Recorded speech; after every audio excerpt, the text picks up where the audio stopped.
pretty quick. It's not like a rocket ship by any means, but like... Hey everyone, it's Ben Hardy here, and in today's video, I'm going to be going over the all-new Kia Sportage Hybrid. Before getting this video though, as always, if you want to save time and money the next time you purchase a car, link to my car buying guide in the description down below. Let's get into it.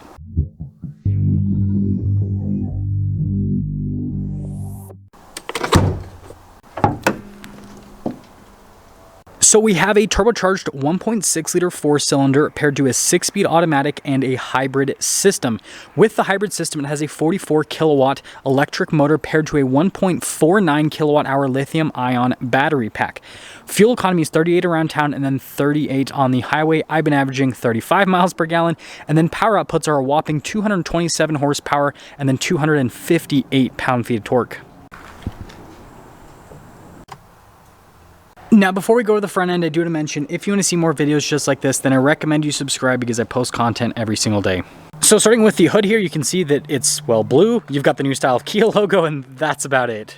And then popping down below, you can see the Sportage's new, pretty interesting design. You've got that daytime running light there with the LED headlamp. Notice that the grille is mostly blacked out, and you can see like a little bit of sunlight that's hitting there, so you can see the blue paint just a little bit better. And overall, I think that the new Sportage actually looks pretty cool.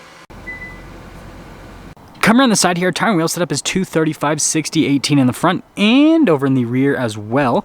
And then you guys can see with the design on the wheel, you got the silver there on the top, and then you got the black below that with the Kia logo there in the center. Notice that the fender flares are relatively flush with the bodywork, and you can see that molding continues all along the side with some silver trim. And then there's also that same silver trim around the bottom portion of the windows. And then notice that the design here on the very back, kind of interesting.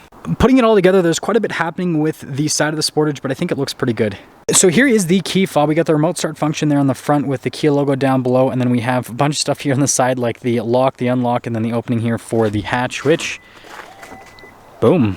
Now actually popping inside, first off, you guys can see we got Sportage right there, and then you can see the 12 volt, and also I think it's funny that they let you know how much weight you can put on this whole setup. But if I lift this up, you can see we got a spare tire just underneath, and overall storage space back here is fantastic. You also have latches here to throw down these seats on either side. And then when you're all done with the rear, just press that button right there, and the hatch will lower right back down.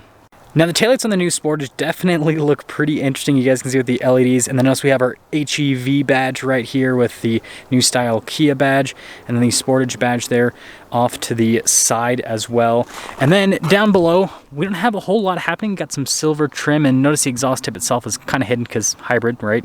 And putting it all together with this blue paint, I think that this thing actually looks pretty cool. And shout out to the snow for making tons of crunching sounds under my feet. But anyways, let me know what you guys think about the looks.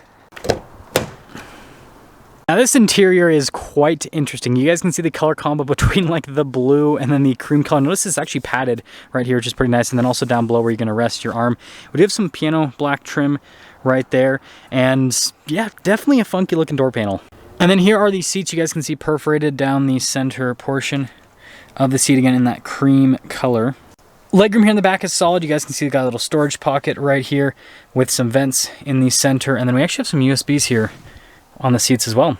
And then headroom is actually also solid. And look at this. We got a cup holder armrest. Notice the keyless entry. With the front door panel, you guys can see again with the two-tone design, you've got like the blue with the cream color. And then look at all of our window controls right here. We've got our door lock and unlock with the mirror adjustment. The mirrors do have blind spot monitoring, and there's your full view. Now with the front seats, again, you got the same cream color. Notice perforated all down the center of the seat. And they're actually very comfortable, by the way. Got your power adjustments there on the side too. Parking brake here off to the side. Notice we got that for the stability control. That's for the hatch. And then your battery reset if you ever need to use that. And then look at like the vent. That's pretty interesting. And then yes, the dash has stitching on it, but it's also blue.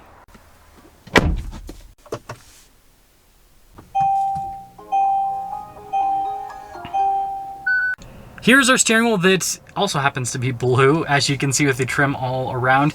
It does have like steering assist, but this doesn't have a adaptive cruise control, which I find very strange. Paddle shifters there in the back for that 6-speed automatic. Some controls here for like your volume controls, voice command controls, you know, the normal stuff. And then your turn signal light stock, windshield wiper stock. Now here is the gauge cluster. It's a full digital gauge cluster. I think it looks pretty cool, especially like with the RPMs, how that whole thing goes up. But notice you can see different bits of info here. So like we can see the power distribution on it, for example. So that's pretty fun. And then we do have some different drive modes. So we got like a sport mode, for example. You got the Eco, Smart, and Snow as well. Notice when I put it into the sport mode, it doesn't really do anything for the gauge cluster. Obviously it changes how the car is going to respond, but there's that. Now we do have a backup camera with trajectory lines that turn with the steering wheel, and resolution on it's pretty solid. Now, as for the infotainment system, first off, response time with the screen's actually really solid. You've got a little hybrid tab right here, so you can see exactly what's happening with the energy flow, and then you can see the fuel economy off to the side. So I guess 34.5 miles per gallon. But yeah, overall response time with the screen's great. It's easy to use, and I think that Kia's done a good job with it. And for those of you that want to admire the beautiful blue dash here, and this whole vent thing here, that's another interesting design touch. Okay, we got to talk about this. So this is Kia's volume control / climate control setup. So notice I pressed the little fan there and it changes it. Now, when I've reviewed this in the past, I've been like, hey, this is actually pretty cool because it's like a fun quirk. Living with it is a little bit different. I find myself like accidentally like hitting this when I'm trying to do other controls, switching the menu. And so as cool as this is and as minimalist as it is, because you're doing two different control setups in one thing, in practicality it's not horrible, but it's not great. And then you guys can see, whoop, we got this here that covers the wireless. Apparently I got slippery fingers, but anyways, covers the wireless phone charging pad with some USBs, all that fun stuff. We do have heated seats and a heated steering wheel with this one. You got your stop start button, and then yes, we have this shifter here, which is actually really easy to use, frankly. And then your drive mode select, yes, this does have a center locker. Kia's going for that off-road stuff. Anyways, you got this for the camera, your parking sensor, your auto hold, and then your hill descent control. And then I actually really like this. So it's like these crazy over-engineered cup holders, but it gives you like just extra storage space and then cup holder stuff in the same thing. So actually pretty cool. And then look at the center console. Decent storage space. And it's blue! And you can see the glove box has decent storage space. Up top here, we got a pretty normal mirror, and then we do have a full panoramic sunroof, as you can see, so that's nice. And then notice the headliner matches the seats. And this right here is the crazy part. So with the window stick, you guys can see 2023 model year with this one. Warranty information, 10-year, 100,000 mile on the powertrain, and then also on the battery stuff, and then 5-year, 60,000 mile on the basic. Base MSRP is only $30,900. And then after all options, this one stickers for $33,860, which undercuts the RAV4 Hybrid by quite a substantial margin. Let's see how it drives.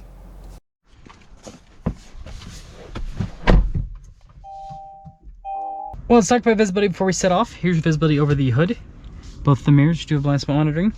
And then throughout the rest of the rear. And let's set off. So, setting off in the Sportage Hybrid, I'll have the energy flow popped up so you guys can see what's happening there. And let me tell you, daily driving this, I actually really like this, especially compared to the RAV4 Hybrid, and it's for a number of reasons. So first off, seat comfort's really good in this. Now, I don't think that the RAV4 seats are uncomfortable, but I think that this just might have slightly more comfortable seats. And then, you know, when it comes to driving dynamics, I mean, they're both hybrid, you know, SUVs that are about fuel economy rather than sporty driving. But, you know, this actually drives pretty well. It's right. It's like a relatively small, you know, crossover. So it does a pretty good job. And it's actually pretty quick. It's not like a rocket ship by any means, but like this actually moves. Like the RAV4 Hybrid, the regular hybrid, I'm not talking about the Prime, but the regular one, it's not quick. Like, you know, 0 to 20 in that car is not bad, but once you get above that, it just really tapers off, whereas this still, like, it just goes. And the turbocharged engine helps out quite a bit here at elevation. I'm not exactly sure how high this is right here. I'm guessing it's somewhere around 4,000 feet. That's just most of Utah.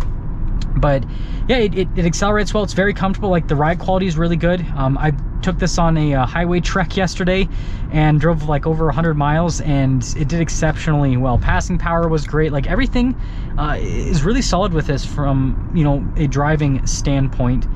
And, you know, some other things I want to mention is the sound system's really good in this as well. The one thing I do find weird though is it has like such a big range for the volume. So like, I had the volume set to like, I think like 30 or something like that, and it went up to like over, I think like over 60 for like total volume. And so like, they have like lots of little increments for the volume, so it's kind of weird. Like most cars, I feel like it's like 30 is the max, and so it's like usually you have it set at like half of max or sometimes a little bit less, and so it's just weird they have so many increments for the volume. I think not having adaptive cruise control is kind of a miss. I think that, you know, that should just be standard on, you know, any of these vehicles that are, you know, trying to be, you know, these economical, you know, hybrid type, you know, daily driver vehicles. Just, yeah, should just be standard. It's so quick, my phone almost shot out of my pocket. That's how quick this is. It just makes my cell phone like fly straight out of my pocket. And so, yeah, I will put together a like full-on comparison with this and the RAV4 hybrid when I get some time this weekend or next week.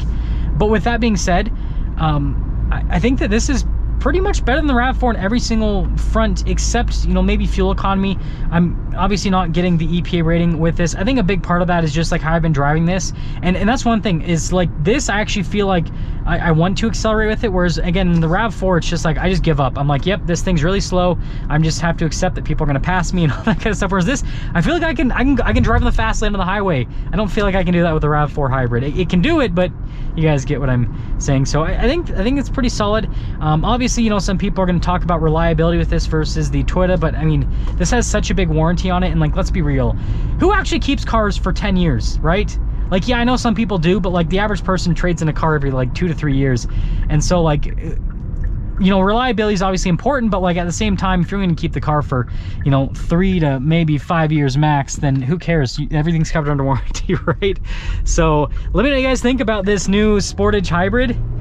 I think it's pretty cool, and I like it more than the RAV4, at least, you know, in terms of driving. That's gonna sum things up with our video on this Sportage hybrid, and with that being said, I will see all of you in the next video.